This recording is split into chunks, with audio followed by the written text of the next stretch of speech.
arrangement ni circle này ka question hi dala cái question level gì thì ta da chui cái mấy level mà mới lên rồi mong gì chẳng gì question vòng tới lọc rồi sao rồi ini yang saya di situ around a circle table jumpa mare facing face toward center table some are not facing center too some are outside too ya kita long là face outside kita long là face center mahang mình ya kita lain masih apa orang hai ini circle itu orang sampai đây nữa ok phải di situ abang khai luôn nanti khai deh 1 2 3 4 5 6 7 8 ya lalu kia ni and sit third to the right of T we rightly cái bấm này and third to the right cái T outside rồi inside rồi facing it's not mentioned so we have the possibility diagram này ya begini maka ini diagram kia diagram nó oke yes nhau 1 2 3 4 5 6 7 8 Đấy không? Yes. Jadi kita udah habis sampai lain kan yo. Agar tihi se ayan li face sai yo. Nhưng là ti ayan li face south. Agar vào right cái vạc rồi. Vạc rồi. Thì vạc phải không? N là cái thầy 1 2 3 hết được right. Thằng N thì lên. Thì confirm không? Ai tên này. Ok. Dù diagram tuh gì vậy? Mong thì tài được ND. Nhưng là ok. Jadi ti face alung sai xéo sẽ tahu đó. Em thì vạch vòng ngoài 1 2 3 em thì dùng liền. Thì possibility diagram cái gì đấy. The first how we clear it. Now only one person sit between N and Q. N and Q. Question mà tìm hàng kia đi sang những cái gì. Nhưng là đó như sang này nữa. Cái chuyện đó là sao vậy? Sao theo mà đấy. N and Q hình tức lý nia cái bầm. Now N and Q thằng cái N and Q thì có N thì đi. N thì đi. N and Q thì lông ta bay là mà. Ôi lông ta bay là mà. Maka ini possibility diagram ini dari ini awal possibility yang lain. Yang ini kan udah ini lah. Pas yakin. Maka ini diagram ini akhir.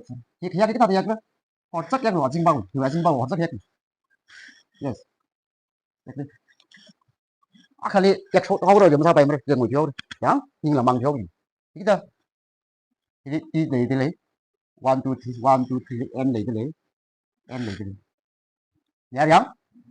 Jadi là possibility diagram apa ya?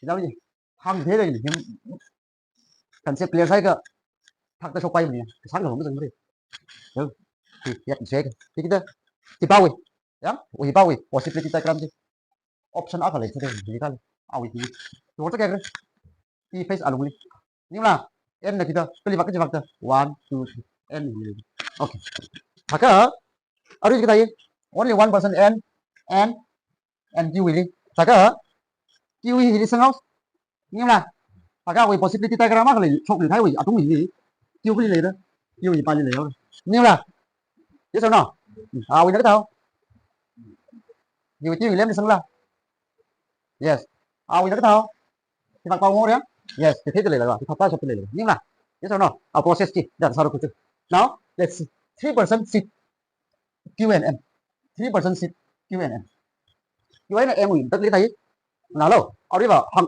là sao được sợ nó sao thì được này đợi sim đi practice không sao nào đâu thì nó lên sân bằng đâu thì between Q and M như vậy là em nhìn tất lý cái thùng lầy là cơ cái thùng lầy vậy Q and M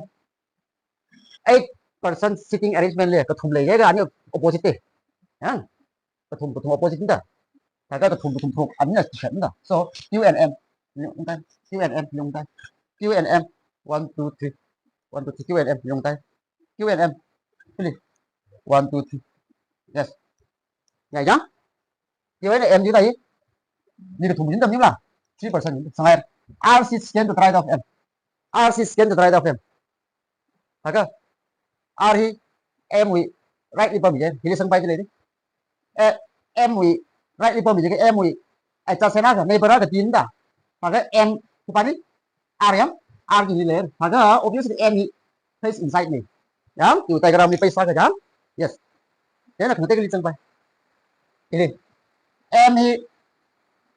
em right di mana R nih awalnya pernah kayak gini Maka ini R ini ya.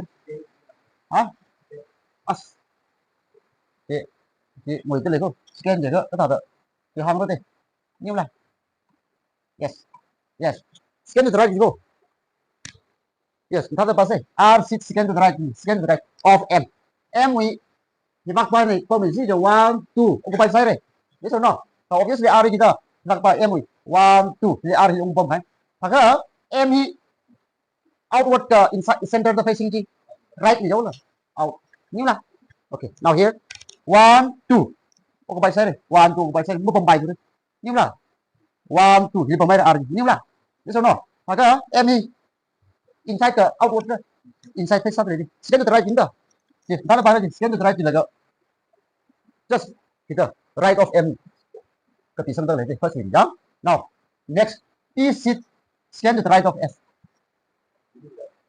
dipanggilnya macam apa yes yes M will scan to the right ini R ni tak boleh tahu maka lah center ni lah kita lihat kita 1 2 hari outward outside face satu M done okay done yes we have kita mesti lagi lagi yang positif yang keluar sana yang lah yang lu it does not sit adjacent to N P adjacent kita P N we neighbor ni mere P ke P kita scan to the right of S kita S we right side ke kini lepas ni deh ni lah ke P awi ni right side ni hay là i we diagram ni itu diagram yang jenis S melai rengwa S lấy cái này đó, S lấy cái gì thì sân sĩ lấy cái này. Cái này further cái bài yang là it does not sit adjacent to N. It means it is not a neighbor of N. Ini không kan? I lima bài mere, I lima bài mere, I lima bài mere N neighbor ini. Tahu? Ah mau lấy là jaga apa? Yes or no? Ayo kepada I deh. Yes. Ini pimra bài ini. Ini pimra bài ini. Ini pimra bài ini. Ini pimra bài ini. Pimang, hangai deh. Apa jadi? Does not adjacent N với neighbor ni hỏi tí cái gì vào đó cái gì bây giờ nó thì nó thì làm sân bay mà đấy thì làm sân bay mà đấy còn tí gì nữa tí gì đó thì làm sân bay mà đấy thì làm sân bay mà đấy còn tí gì nữa còn P sits scan to the right of S S rồi nhưng mà P scan to the right of S ni P by scan to the right of S ni P we scan to the left ni cả scan to the right ni cả yang là 1 2 occupy nữa bây giờ nó P we 1 2 occupy nữa tapi bạn S dùng bộ men bây giờ nó 1 2 Maka P is scan to the right of S ni kita, scan to the right kita. Maka S right ni P pember juga. S alung ni face sangat ni. Alung liang? Yes. Maka 1 2 scan to the right umpai. Now, kita umpai ni. Our next, our possibility kita kena acing pai yang kan. P ni lagi P 1 2 umpai maka 1 2 hidung tengah lagi S. Yes or no? Maka lah alung ni face satu ni kan? Right ni kan? Ni lah. Now, from this ada cái gì P ini lấy riêng yang mắc face satu ni kan scan to the right of S kita P by scan to the right of S kita okay sila yang mắc lah okay kan bây giờ phải tụ lộn sang ngay rồi okay imitate P does not sit adjacent okay imitate neighbor of M face opposite direction M we kita neighbor cái gì opposite direction M cái này M cái này M neighbor S by facing inside ya maka M with neighbor P by kira outside opposite direction tu je M with neighbor kini opposite direction tu kata dah lah maka M with opposite by kepada inside tu ni lah yes or no M with by kepada jadi outside aku leh M with awi neighbor aku by inside tu tak je inside face satu ai by na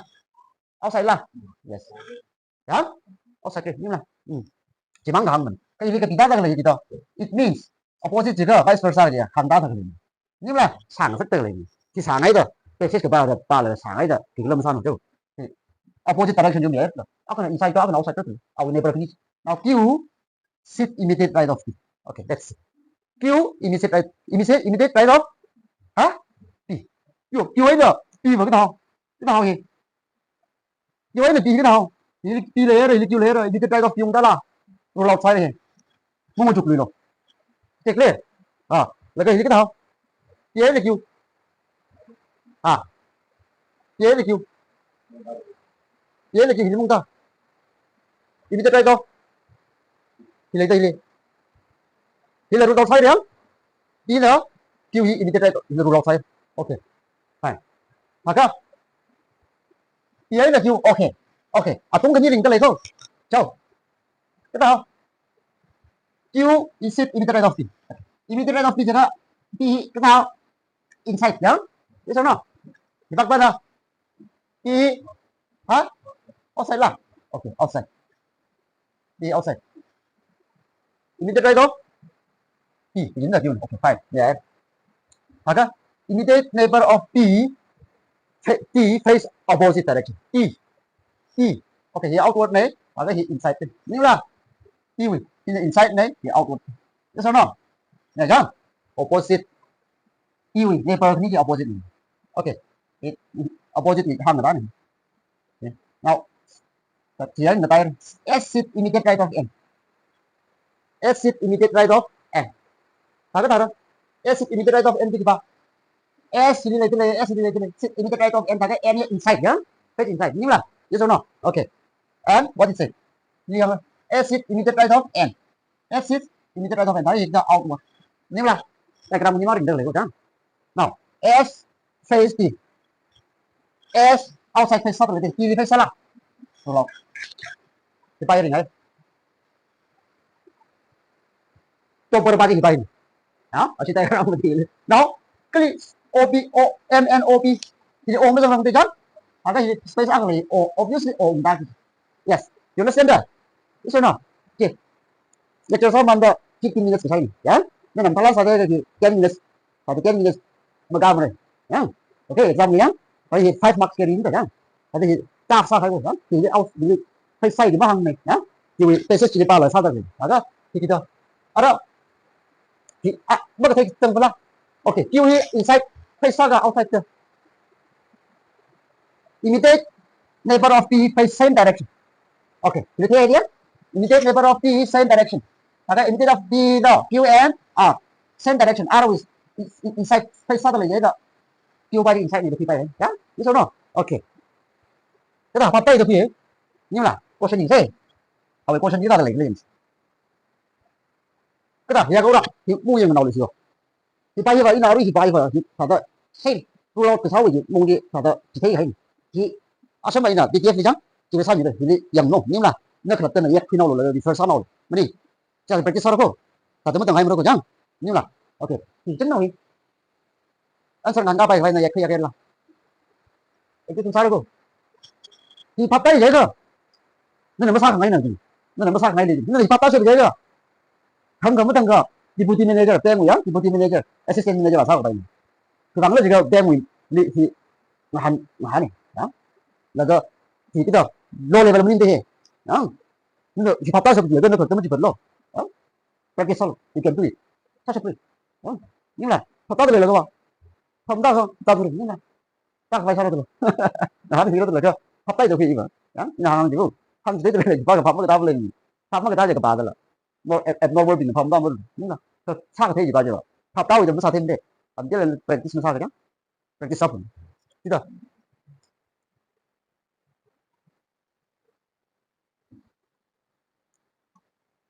오케이. question như thế. Cho, ini mah ang merenung nang rawi ba. Question jing stop. Who sit immediate left of R? Masuk leh, all of you. Who among the following sit third to the left of S? Third to the left of S. R lah. R không biết không? Third to the left of S. Các bạn biết chưa? Ha. 1, 2, 1, 2, 3. Our arrow mark chính nữa face inside outside chính nhá. Ini. And who among the following face R? R face cái gì bắt đầu? N lah. N for nose. How many persons are sitting between Q and O? When count from right of O. Cho. Right of O bao lâu? Right of O thì mình rằng nào có gì? Không. All lah. All of you. Okay. What is the position of R with respect to S? With respect to S, R. With respect to S, R. 1, 2, 3, 4. Fourth to the right. Như là yes, 1, 2, 3, third to the right too of S. Or if I come with 1, 2, 3, 4, 5, fifth to the left, or third to the right. Wow, clear. Third to the right. Okay. Chỉ mới rằng cái đó fifth to the left đúng rồi. Biết không nào? Chà.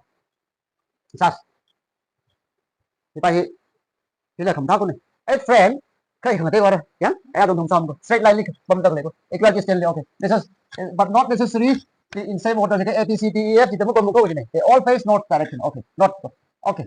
Atom kita mobile phone chứ. Atom ini kita mobile phone chứ. Kita Lava, Apple, Nokia, Redmi, Samsung. Kita Sony, Honor, Lenovo. Okay. Chỉ là not necessarily in the same order thôi, yeah? Nhưng là A là Lava, P là Apple mới chìm này. Nhưng là cái thằng này lên sát hình. Now let's see. Thì cái sao đâu? Cái lý do của lúc thì các thằng sẽ kiểm tra rồi A, B, C, E, E là lúc gì? F là cái C là cái sòng cái lời của xin gì cho tao cái thấu rồi ở đâu từ style thôi là cái thì không nhé ở trong việc kita straight line liba ini kan ini lah ada setting arrangement ini yang saya ini kelihat bok tele Samsung dia but not necessarily okay ini ya he does not like Lenovo and Honor Lenovo ấy nè kita Lenovo ấy nè kita Honor thì kita pilih berapa yang menurutmu? Itu sama. Ini wrong ya, bos. Wrong aja kita. Ini berapa aja gitu. Ya. Maka he does not like Honor. He does not like Honor. Di Honor ini berapa yang berapa? Yes. Maka he does not like Honor. The one who likes Nokia mobile sit scan to the right of A. Okay, let's play it again. Kita mau ya. Here we not direction face side lah. Ini lah, it's very simple, right? About right, left, right. See, scan to the right of A gini, ini. A we 1, 2. Scan to the right ni. Nokia bấm đó, ya? Yes or no? Okay, Nokia bấm ni. Nokia bấm. Nhiều kita tahu lah, anyway, here is one person seat between A and C. Okay, now we have again kita possibility later lagi, ya? Ini A lah kan? Ini test, ini gitu. Nokia lagi. Yes. What's up now? Now, when we add this, gitu, statement, gitu. There is one person, yes. There is one person between A and C. Maka, ini lah A and C, ya. Ini one aku lagi Nokia C, cái gì cái Nokia C cái cái đó, ini aku test, ya. Biết không nào? Người ta lấy cái này thì confirm either này anh cái gì từ đâm lìa thì confirm tác hành từ đâm lìa ở đâu confirm tác hành nhưng là either này đó chúng mày làm gì okay next there are more than 3% sit between one like Nokia and Lava 3% okay Nokia and Lava 3% maka ini Nokia lấy cái này asing lim tuh Nokia lah itu kan 3% itu Nokia Lava ya ini lah 3% itu lah yes more than 3 bro ini tuh mereka gitu more than 3 ini 1, 2, 3, 4 more than 3 ya hai người phải là minimum rồi ya more than 3 for those tadi ini ada orang Lava that means 1, 2, 3, 4, 5, 6, 7, 8, 9 8 of only 8 of them day là yang ada kan so bạc bay mới vào yes. Okay, ini 1, 2, 3, 4, 5. Bảo phía trên. Ini lava vào tăng. 1, 2, 3, 4. Chỉ có số cái thì thôi. Thì bác quay gì? Rule out. Nó mới làm. Chớ. So, nó kêu ấy nào. 1, 2, 3, 4. Ini lava vào tăng bay đi. Yes or no? Ini là possibility lấy bay. 1, 2, 3, 4, 5, 6. 6 ông bay xe đây. I mean 6 layer gì đó. Ông bay làm sangกัน now so here more than 3 chính đó 1, 2, 3, 4 thằng ám lấy bay phải đây possibility yes now from this side thì liền ra same nào là okay same như này kita 1 2 3 4 5 là vậy là tao luôn 1 2 3 4 5 6 7 8 ấy phổ chất cho nó xong cái này đi từng bay cái này đi nhá và các bạn possibility các mới lấy ra thì tao lông tao bay là rồi thế sao nó yes mà cái hoàn tất thì đi access yes ini A ya ini A là các ini C layer nó kia này yes ini yo thì bác tao mới không phải ini A layer ini C layer nó kia layer yes oke yang situ ya possibility pihak pagi kata temen nhưng là sao mà thằng này giờ thì bà nhặt thế cơ tại đây quả tao bao thì bác bay xong rồi đấy thì nhớ thì lava đó là nhưng là và cái gì kia lava ra tao xong bay cái này 1 2 3 4 5 6 7 8 nhớ cái gì nó cái nào lava gì không tại đâu more than 3 1 2 3 4 thì là cái lava ra tao nhưng là 1 2 3 4 okay 1 2 3 4 5 6 thuộc này thì bác bay là thuộc okay fine next step in hey sit turn to the left of A turn to the left of A thì bà biết hey A chứ tổng áo thôi mà phải sao sao lại cô 1 2 3 bác thấy cái gì nhưng mà H A with left me 1 2 3 lấy ra cái nào how many person one there này how many seat one there rồi cô đọc sai đi chứ bà thấy luôn gì thì bà thấy bay push đi tập lấy tập A thì gì thế rồi có tiếng thì cái này cho quy là cái là how bay ở ở chỗ nào thì cô đọc sai đúng không nó hey just turn to the left of A okay 1 2 3 cái này cái chứ mấy là okay now what is that A gì đó who likes apple A hi apple नहीं देखो apple नहीं देखो yes A hi apple नहीं देखो yes listen no okay thì sang mang sila thì bay cả năm cái bay nghe không ra không bay liền đó thì kita A hi kita apple ya apple là có thì ba mày thế rồi thấy gì nữa là vâng hả nhá mỗi 언니 말인 그래 라고 막 라바이래 막 라바이래 hả đúng rồi ai to 아루 이쪽 위에 있는데 그래 그러네 야 인세 lava này tôi thấy này chỉ có possibility tay cái như này được rồi nhá có một đến kita three gieo kita four five là ngày bay đi chúc ác này đi này ada kita hay sit chơi này cái gì ba chứ 1 2 3 4 5 6 1 2 3 4 5 6 6 này cái này ok ada kita C là kita no kia này nhá ok cái này cứ thế cái nó cái bay nhá asing bay yang cái musuh si bay musuh bay sumber aru ji ông kia thì hilal cái sai sai à cũng bay hilal kan nên aru ji sai sai kan okay pada yang who like it C sit to the left of C sit to the left of cái gì chúng ta đây cái gì chúng ta đây C sit to the left of C we right 1 2 3 thì chúng ta đây nhá nhưng là hay nốt sai cùng nhưng là okay C sit to the left of chair G sit to the right of C도 그 봐요. 아, 바닥이. 바닥이죠. 아래 봐야지. 오케이. 1 2 3. 이렇게 apa 말이죠? nhưng mà to the right of G 입니다. 맞아. to the left of C입니다. G죠? 1 2 3 4 5 6 7 8 9. roll out. đấy nhớ là ok 말이 돼. 맞아? G가 who like Sony. tay Sony cũng 말이 어떻게 해라? 빨리 더 Sony. yes. 아까 말이 되려. 야? 얘들아. listen no. who like Sony. T. ok, đầu one thì chúng ta sẽ theo đấy không? Tôi lọc 6 bài. Thì chỉ là tao được. Tôi lọc. Chỉ nói là ra cái này. The one who like me sit immediate left of on là ok Redmi thì cái tiếp Redmi gì cái này immediate left of owner đến owner thật là thành cái cái chân bay thì nó giờ cơ thì phát là nó chân bay là à thì đi vào khi space alung dia mahang turai kan jadi lemas sang pai tu noken ta kan okay dia jadi redmi owner jadi redmi owner apa pai tu kan chỉ sẽ chấp chỉ được thôi biết sao nào hiểu nhé she does not like Nokia yeah okay she does not like Nokia she pai cái này Nokia mình rằng đi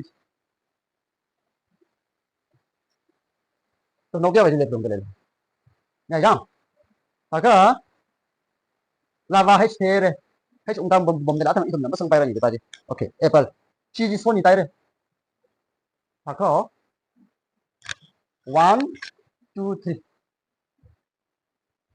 3 4 5 okay tại free không okay yang sih owner mobile gitu who likes owner mobile ya deh she does not like Nokia by wrong sound ya deh there are 2% GNF Kakak yang ra jadi soal GNF dia apa nih ha kani kakak red đấy nè red đến owner by dùng tay thế 1 2 siêu có bánh ta cái số nào kakak dùng tay dùng tao kì kita gila tay đi red ini nè kita oh sorry owner G red ini owner G dùng tay 1 2 3 4 5 6 7 8 nhảy nhưng là chỉ dùng tay kakak chế là kita nih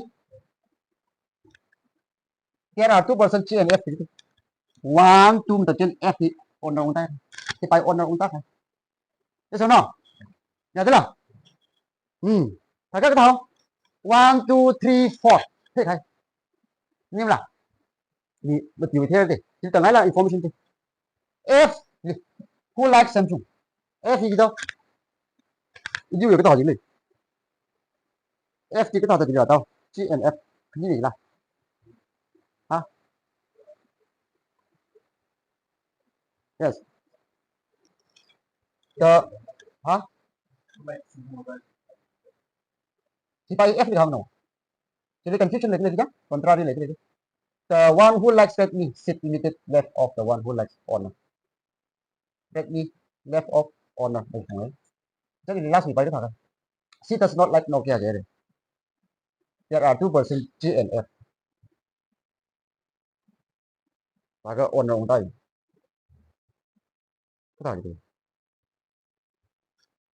yang ra cái gì này A travel more than B gitu A travel more than B but less than E ya yang thì theo đó chị 1 2 3 4 5 đó sẽ là greater than sign chỉ bay thôi nhưng là E travel more than only C cái tao là chỉ confuse chỉ contrary lại nhiều chỉ ủy bài phân gì đó một chút lịch contrary lại thế vậy E travel more than only C silly cái này thôi only silly T học bể cô chứ nào không phải thêm lên gì cô không ta thắc lên xem nói lên đi T greater T more than only C gì cô only C gì cô only C only C nhưng mà cái dòng thuế nào của duyệt T nó C mắc lượng 17 chúng ta và cái nào T là C mắc lượng 17 cơ tìm nhưng là biết sao đâu nhá ok T nó C mắc lượng 17 này nhá giá được ok cái này giá cả T làอะไรgì more than từ giờ gì more than jadi meram lagi more than only C silly T mắc là Mỹ bạn đi T là cái C mắc là Mỹ rồi đó ok phải không only T nói gì silly nó thùng rải ra quý vị gì cô hả thùng rải ra đâu khuya khuya gì itu bukan opini kan only T more than C cái nào đó chứ tuy sao thì chẳng tùy chẳng English sao là tuy sao gì đây cái nào hiểu berapa nih tahu T more than only C xi măng li học bề mình đi với gì xi măng học bề mình đi cái cái gì hả yes cái gì bay cái nào only team one can see xi li học mày hi xi măng học mày đi xi măng học mày đi cái nào thủy symbol mà cái nào thủy symbol cái nào thủy symbol cái nào thủy cái apa tulisan tuh xi măng học mày bay mày udah only team cái can see đi cái 이위 클럽 리 그대 학금에 알리 학금에 말아 바이린데 그 바이리 생기데 그래서 너 somda 아야 야 그니 이거 있었고 그 바이리 이 EF E A B 래 그래 님라 그래서 너 오케이 아까 저 언저 한 바이리 님라 nhớ đấy thì ta ở thằng Mỹ thằng Mỹ có nói thật gì đi thì ta line line này đi vào cái lịch nào cái lịch nào thì hay rồi yes ini option agak miat sih ini di rollout saya ya ya atau by rollout saya ya itu naruh satu lagi atau kod lagi stack saya owner hi F là apa đó cái đó ini F who like Samsung gitu deh kagak itu ngui deh lagi ngui đấy no dan ada yang ra thì by rollout saya thì by một tông kê atau by trắng nhau đi cái đó kagak jadi lava lấy deh ok lava lấy deh H này C lấy deh dash là kita E lấy deh Apple đó là cái chi là chi 어떻게 해요 chi Sony nhá Sony là cái kita Nokia thì ở thằng này ở Nokia bấm rít là cái này đó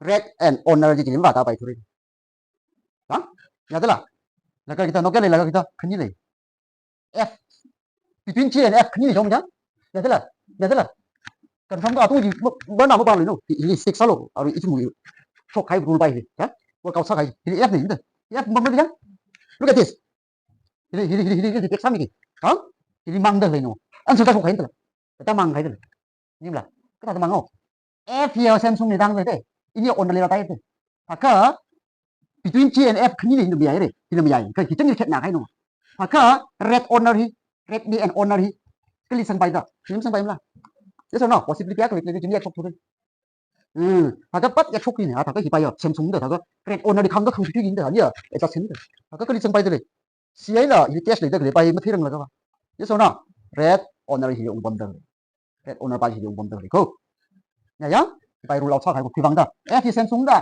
thì mình nói cái này là mất cái bay số cái gì bấm thì bây giờ đúng cái Samsung này đang cái cái F Samsung này đấy là last đi ta hàng F Samsung này cái gì nữa cái thùng mình owner bay thì F mình đúng rồi F thử tên không thiếu thì thế nào mà không thì bay rồi between G and F cái gì là G and F thì đi siêu có bay xấu là thế sao nó G and F cái gì mới sang bay là compulsory confirm nhau F gì đi lấy nhưng là cái owner thì nó mới làm rồi owner sinh ra thế nào red nghĩa là owner thì sinh cùng rồi nó thành lập công nhân này cái thì dùng ta bay phải không hay nhưng là cái C là gì đó red dùng ta yes red dùng ta C là red dùng ta cái tao one atom ini soal tahu sistem bayar pasok thì cái này arrangement pasok bayar 1 2 3 4 5 10 6 7 đi thế bayar kita Phần đây là Apple Occupied Messi, Redmi, Honor, Sony, sorry. Cái đâu? Itu mình mong chờ đang ngomong atau mình. Đó, Honor nhưng vì Samsung đi rất. Mana ni? Samsung. Ini confirm. Ini hang tadi. Last itu last kali. Last ini hang tadi. Full like F, full like. Ya? F, full like Samsung.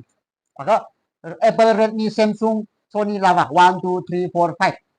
Pengatih deh. Pengaku baca deh. Lenovo and Honor mending belum ada tiba tahu.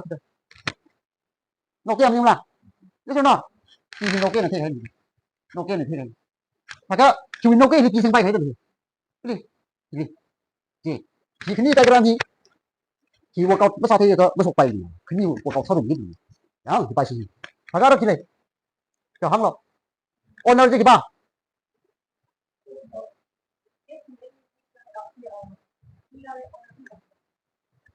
yes Redmi owner thì lấy đâu lấy phải không ada cái gì đó rồi chị Sony lấy hả y liếng thì bằng đâu bảo owner mới đi rằng mình giấu là thì sau này mình này owner mới đi rằng mình giấu là thằng gì đó thì thì bằng lấy là như là thế sao nó 1 2 3 4 5 6 7 Apple Nokia Redmi Samsung, Sony, Lavater, 이다이 오너닝 니다 하는 거 자기 바로지. 리노? 리노 바로. Yes. Maka asing ini rulau saya ini yang bom misalnya. Maka di novo jika di bom ini lebih besar. Ini lah. Apa maka malah ilaga. Di kepala. Ire. Oke. Maka owner ini kita tahu. Berarti yang ini lah last mau dah itu. Yes.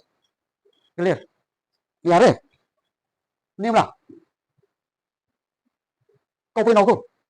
Kau saya use tadi patah sebagai kami air direksi itu. Kita kocok baik sana. I need to set terah. Ada maximum terah ni lah. Sokpai. Jadi setelah makan lah 7-8 minit di sokpai. Kau sini. Kamu tadi exam ya lu ni kan? Saya yang ini. Itu tentang ni deh. Ini. Satu lagi. Pun kau tentang ni dah ni. Practice besar batas ni. Kan? Lain kan maximum 10 minit saya jauh. Jangan tahu. Faham tak? Itu besar kau sini. Ini kau sini tengah. Itu semua. Ni. Akan ni kini saya dah. Kan? Jadi sebab itu besar dah. Ada apa ni tahu je. Ha. Ada gì mà? Ada kau sini kita tahu hanya dah. Who likes? Page like which of the following? Nhớ rồi. À, là vào. Thì thế cũng phải là nhớ rồi. À, thằng gì? Ủa, cái thao của style gì? Thì họ assignment 6 rồi chứ. Thì mới sợ này. Như là cái tiêu của cái bài outside inside chỉ là thì đó. Square table bấm được này. For cornerly, middlely. The one sit at the corner gì thao, center này gì. Middlely bấm này theo outside này. Đó. Thật hàng nhớ rồi. Thì bài nó đi. Thì do có outside phải xoay trên tôi là bao hong là tại đấy là tấm này xin chú sáu ba cho xin được kéo một chút xoay gì à này không nó nào đi kita thì bay xoay đi ini kau senja cái sát nào à thì tấm tầng là chúng ta cầm cam đi cầm này chúng ta cầm cam thầm và cái thay đấy là bên mai sai đã thằng cái sự bay gì là mình kinh sai rồi kau senang cái box đó thì mình sẽ tiếp xúc là cái kita thì bay gì là mình kinh mà cái gì mình đã không mà cao cô sinh kinh sai là cái này chỉ thao mông nào tân sai cái tiền sản gì cùng lấy cái sao cơ làm gì giá cũng ta cơ thì khôngผิด nhiều à result gì hả thế này ấy cái đó assignment 6 rồi ở đây ở bài gì thế là thế nào đi chuyển qua sau rồi thế là thì bài là cháu rồi ở thằng là kinh sai rồi nhá chừng thoát màu khô nhưng mà sai sụt là ra đâu không ăn sai hả ok thì xong thở thế